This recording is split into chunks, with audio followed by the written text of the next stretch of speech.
আজকে বানাবো কাঁচা আমের আম পোড়া আমের শরবত। তার জন্য আমি 3টে আম নিয়ে নিলাম। তারপর টবে পুদিনা পাতা বসিয়েছিলাম, পুদিনা গাছ কিছু কিছু হয়েছে, সেগুলো কেটে নেব। কেটে নিয়ে শরবতে দেব, যদিও খুব বড় হয়নি, ছোট ছোট।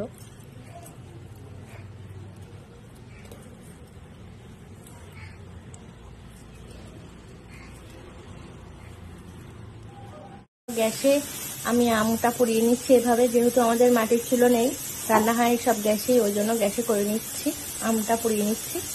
এবারে পুড়িয়ে নিচ্ছি লঙ্কা, যেহেতু আমাদের বাড়িতে ঝাল খুব কম খায়, ওই জন্য 2টো লঙ্কা দিলাম। এই যে আমি সবকিছু রেডি করে নিয়েছি, এবারে একে একে মিক্সচারের ভিতরে দিয়ে দেবো। দিয়ে দিয়ে জিনিসগুলোকে ঠিক করে তারপরে বানিয়ে দেবো।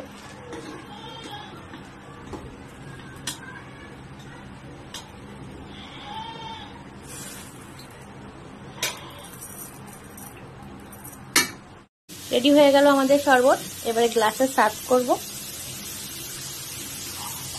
কেমন হয়েছে আপনারা খেয়ে বলবেন, আর ভালো লাগলে ভিডিওটা সাবস্ক্রাইব করে দেবেন। তারপরে দিয়ে দেবো বরফ কুচি।